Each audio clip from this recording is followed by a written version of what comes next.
민수기 28장 보겠습니다. 28장에서는 날마다 바치는 번제물, 절기에 대해서 말씀을 합니다. 28장과 29장은 매일 드리는 상번제, 안식일, 초하루, 유월절 이런 규례들을 주시는데요. 레위기에서부터 말씀한 제사법들, 그런 것들이 지금 소개되고 있는데요. 이런 것들을 왜 지금 말씀을 할까요? 앞에서 시내산에서 이미 얘기했는데, 지금 이제 모세가 이제 40년 다 이제 얼마 안 됐어요. 이걸 다시 한번 이 세대들에게, 자, 가나안에 가면 이런 거 철저하게 지켜야 되거든. 이거 어떻게 하는 건지 다시 한번 쫙 얘기를 해주는 거예요. 이 세대들에게, 출애굽 이 세대들에게 가나안에서 지킬 그럴 일들입니다. 행해야 할 제사법이죠. 이미 이 가나안에서 지킬 제사법을 얘기해 준다는 그 자체가 가나안에 들어갈 거라는 확신이기도 하겠죠. 그러면 왜 이토록 번거로운 절차를 거쳐야 하나님 앞에 나아갈 수 있었을까요? 인간의 죄가 너무 많아서 그 죄를 가지고서는 하나님 앞에 도저히 나아갈 수가 없고, 그렇게 나가다가는 다 죽게 되죠. 그래서 그 제사를 통해서 정결 의식을 거친 다음에 하나님 앞에 나가기를 하나님께서 원하셨고, 그래서 계속 구별된 자를 하나님께서 찾으심을, 구별된 자만이 나를 만날 수 있는 것임을 계속 알게 하십니다. 그리고 그 번거로운 절차들 가운데는 많은 축복들이 또 숨겨져 있습니다.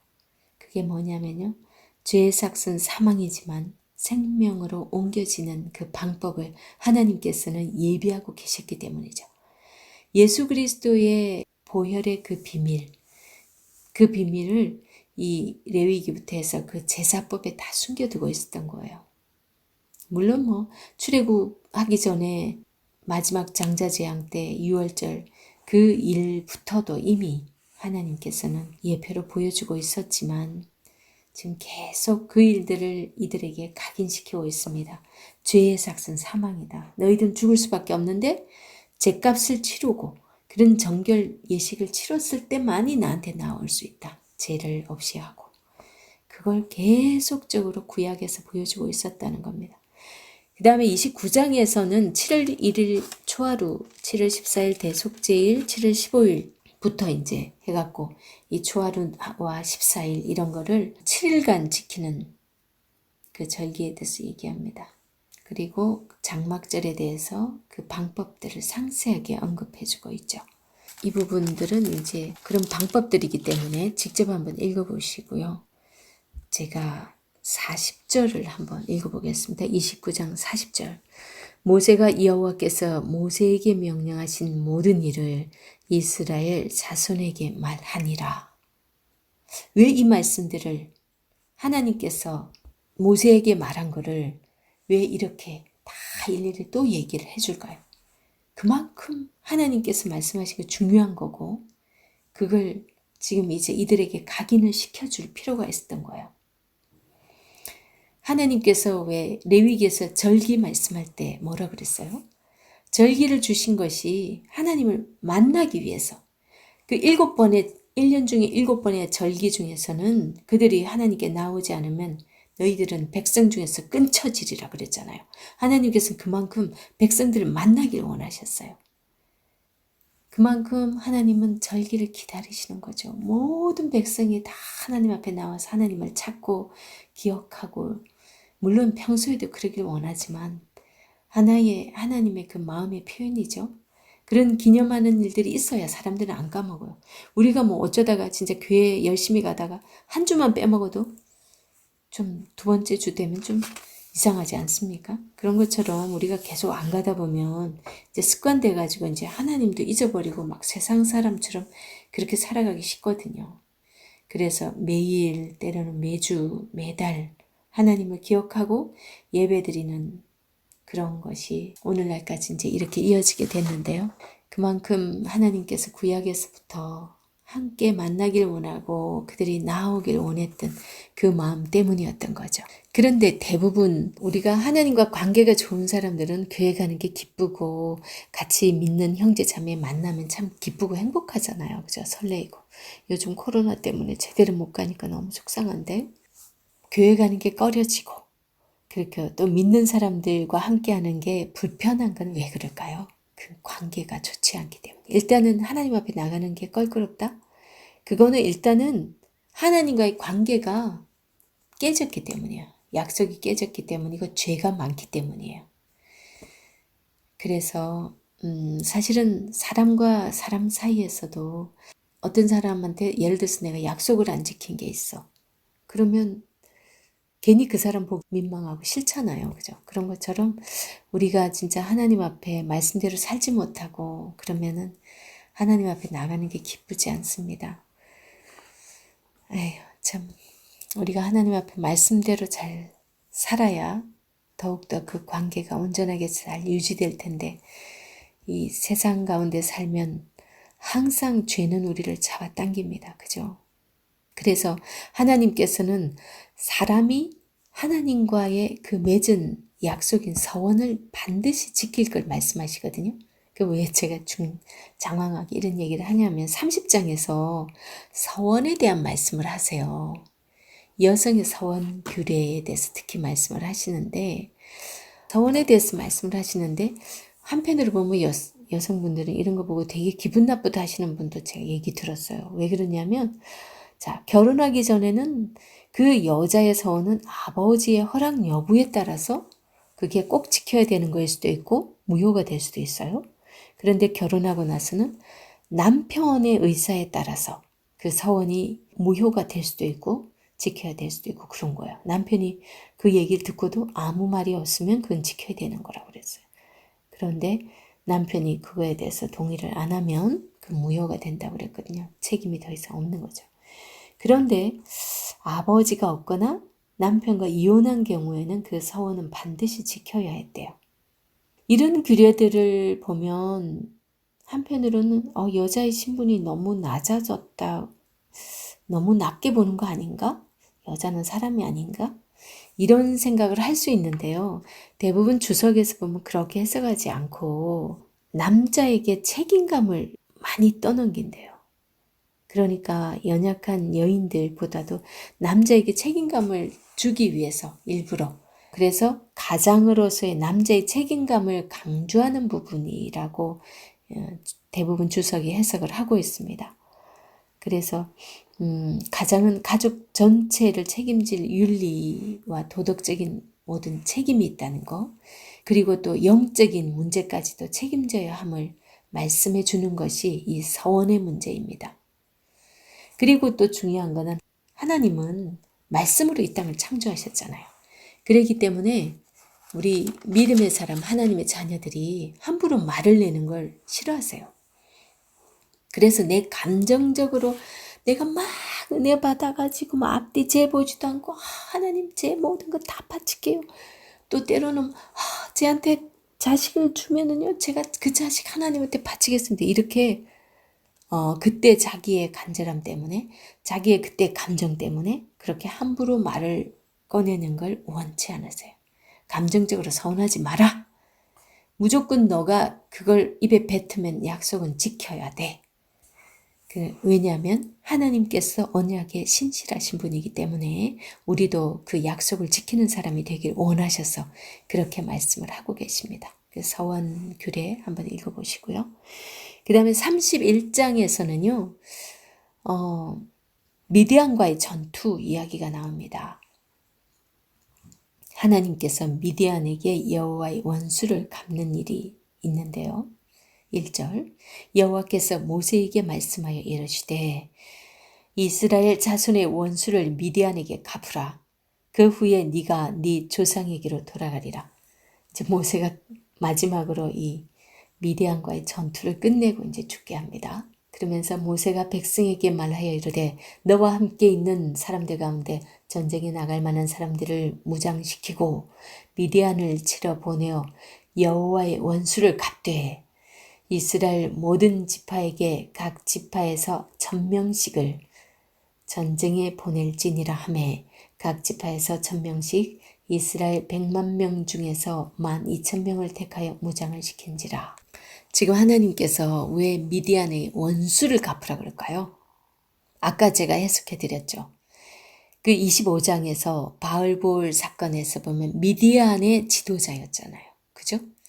지도자의 딸 고수비, 미디안의 여인이 시몬 지파의 시므리와 그렇게 음행을 하는 모습, 그리고 백성들을 데려다가 자기들 바알볼 사건에 가담하게 해서 먹고 절하게끔 했어요.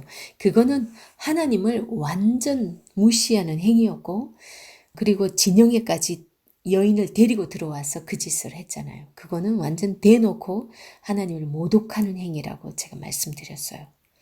그거에 대한 원수를 모세에게 갖고 너 가라. 그렇게 말씀을 하십니다. 그걸 어떻게 할 수 있냐면요. 하나님께서 그렇게 해서 이제 다 전쟁 나가라 해서 지금 12,000명이 나갔잖아요. 그래 다 이겼어요. 하나님께서 가라 했으니까 당연히 이기죠.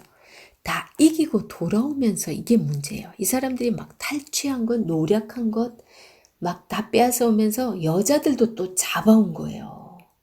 여자들 다 잡아왔어요. 그걸 보고서 16절 뭐라 그러냐. 보라, 이들이 발람의 꾀를 따라 이스라엘 자손을 부올의 사건에서 여호와 앞에 범죄하게 하여 여호와의 회중 가운데 연병이 일어나게 하였느니라. 그러므로 아이들 중에서 남자는 다 죽이고 남자와 동침하여 사내를 아는 여자도 다 죽이고 남자와 동침하지 아니하여 사내를 알지 못하는 여자들은 다 너희를 위하여 살려둘 것이다. 한 번이라도 남자와 동침한 사람은 다 죽였어요. 왜냐하면 이미 그 일에 가담한 사람들이기 때문에. 그래서 이 원수 갚는다라는 거.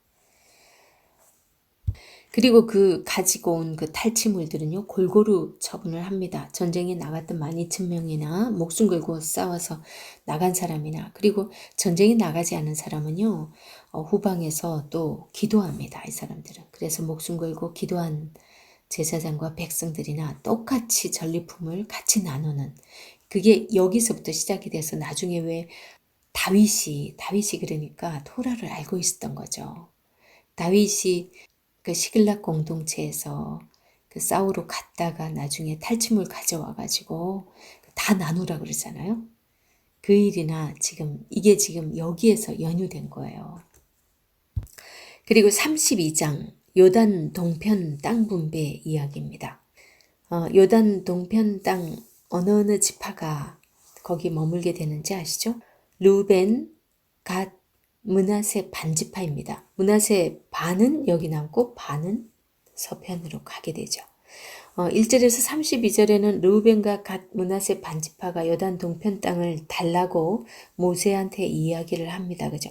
지금 가나안 입성을 바로 앞두고 요단 동편 바산 왕 옥과 아모리 왕 시온이 차지하고 있던 땅이었거든요. 거기를 딱 보니까 이 르우벤 갓 므낫세 반지파들이 딱 보니까 초목이 막 굉장히 좋고 너무 좋은 거야. 그러니까 뭐라 그러냐. 그 땅이 목축하기에 좋은 땅이었거든요. 그러니까 모세한테 우리가 여기서 땅을 차지하고 지내면 안 될까요? 그러면 우리는 저쪽에 서쪽의 땅은 우리가 거기는 안 하겠다고. 그러면 이제 한편으로 생각하면 그러면 더 땅 넓게 차지하고 좋잖아요. 나머지 지파들이. 이제 그러는 거죠. 근데 지금 모세가 처음에 굉장히 막 분개해서 말을 합니다. 모세가 뭐라 그러냐면 너희들 그때 그 정탐꾼 보냈을 때도 너희 지파 사람들이 그렇게 악평을 해가지고 우리가 이렇게까지 고생하고 하나님의 노를 사게 해서 그렇게 하더니 너희들이 왜 또 지금 이 바로 앞두고서 지금 그 생각을 하냐 그러면서 막 그랬을 때 이 사람들이 뭐라 그러냐면 자기들이 여기 이제 부인들 그리고 그 아이들이 다 거할 수 있는 집을 건축을 해놓고 짐승떼들 다 우리 지어놓고 그러고 나서 우리는 서쪽에 가나안 땅 차지하러 갈 때 우리 남자들은 다 가서 싸우겠다 같이 우리가 다 차지하고 분배 다 끝나고 그때 돌아오겠다. 그 얘기를 듣고서 모세가 허락을 해줍니다. 그러면은 그렇게 해서 다 이겨서 우리가 다 차지하고 나면 그래 그러면 그때 허락해 줄게 라고 허락을 합니다. 그래서 32장은 그렇게 요단 동편 르우벤 갓 므낫세 반지파가 그렇게 차지하게 된 경위 이런 부분들을 설명해 주고 있고요. 그러니까 그게 차지하기까지는 싸워서 이기는 모습까지도 나오죠. 가나안 서쪽에 그 땅을 차지하는 그런 부분들 이야기가 나옵니다. 그 다음에 이제 33장에서는 모세가 애굽에서 출애굽해서 그 이스라엘 백성들이 오늘날 지금 여기 오기까지의 모든 여정을 일일이 언급을 합니다. 쭉 뒤돌아보는 거죠. 광야의 여정을 다 돌아보는 거죠. 그 1세대들이 많이 죽은 아픈 기억까지 묻어있는 지명 하나하나 언급하면서 애굽에서 모압까지의 그 광야 여정을 하나하나 써내려가는 것이 이 33장입니다. 40년의 광야 노정기라고 할 수 있겠죠. 그 43번 정도 진을 치게 됩니다. 람셋 숲꽃 광야 끝 에담 그 다음에 바알스본 앞 비하일롯 하여튼 쭉 많습니다. 이걸 다 엎을 수는 없고 그 쭉 어디서 굉장히 간단하게지만 그렇게 어디에 진쳤고 막 이런 거를 이제 이 출애굽 2세대들은 잘 모르잖아요. 지금 어떻게 해서 이렇게 오게 됐는지. 이제 그걸 이제 모세오경을 통해서 이 글로 남기지만 그리고 이 지금까지 모세오경은 그야말로 역사 기록 일일이 다 한 게 아니라 저자의 관점에서 진짜 하나님께서 하시고자 하는 부분만 필요한 부분만 썼다 그랬잖아요. 그랬기 때문에 지명 일일이 하나하나 다 나오진 않거든요. 중요한 일들만 팩트들 그런 것들만 중요한 사건들만 이렇게 언급을 하고 있다고요. 전지적 작가 시점이죠. 그래서 지금 이게 33장에 보면은 앞에서 우리가 일일이 언급하지 않았던 곳까지도 다 그냥 쑥 지나가면서 스쳤던 그런 걸 다 일일이 언급을 다 해주고 있습니다. 이렇게 많은 40년 동안 그럼 1년에 약 10번 정도 평균으로 봤으면 그런데 근데 한 곳에서 꽤 오래 있었던 그런 경우도 있었기 때문에 때로는 자주 칠 때는 자주 옮겨간 거죠. 그리고 이제 50절에서 56절에는 가나안 족속을 쫓아내지 않으면 너희들 가나안 족속에게 행하시려고 했던 것들을 너희들에게 다 행하시겠다고 하는 그 말씀을 해주고 있어요. 33장 이 부분이 이제 역사적으로 왜 하나님께서 선지자를 보내가지고 그 책망하면서 너희들의 언약이 어겼으니까 내가 그 했던 말대로 해주겠다고 할 때는 그런 근거가 되기 때문에 잠깐 읽어드리도록 하겠습니다. 33장 50절 여리고 맞은편 요단강가 모압 평지에서 여호와께서 모세에게 말씀하여 이러시되 이스라엘 자손에게 말하여 이르라. 너희가 요단강을 건너 가나안 땅에 들어가거든 그 땅의 원주민을 너희 앞에서 다 몰아내고 그 새긴 석상과 부어 만든 우상을 다 깨뜨리며 산당을 다 헐고 그 땅을 점령하여 거기 거주하라. 내가 그 땅을 너희 소유로 너희에게 주었음이라. 너희의 종족을 따라 그 땅을 제비 뽑아 나눌 것이니 수가 많으면 많은 기업을 주고 적으면 적은 기업을 주되 각기 제비 뽑은 대로 그 소유가 될 것인즉 너희 조상의 지파를 따라 기업을 받을 것이니라. 너희가 만일 그 땅의 원주민을 너희 앞에서 몰아내지 아니하면 너희가 남겨둔 자들이 너희의 눈에 가시와 너희의 옆구리에 찌르는 것이 되어 너희가 거주하는 땅에서 너희를 괴롭게 할 것이요. 이렇게 경고를 하고 계세요. 나는 그들에게 행하기로 생각한 것을 너희에게 행하리라. 이렇게 하나님께서 아주 신신당부를 하고 계십니다. 자식을 애지중지 길러서 세상에 내보내며 얘야 세상의 나쁜 풍습은 절대로 본받으면 안 된다. 너를 미혹하는 것들은 다 물리쳐야 돼. 이렇게 부모가 자식을 훈계하듯 하나님께서는 모세를 통해서 앞으로 가나안 땅에 들어가 살게 될 이스라엘 백성들에게 그 땅에서 어떻게 살아야 할지를 낱낱이 반복하여 말씀하고 계십니다. 이런 말씀 가운데 담긴 하나님 아버지의 그 사랑을 기억하며 매 순간 광야와 같은 이 세상 승리하며 살 수 있기를 간절히 소망합니다.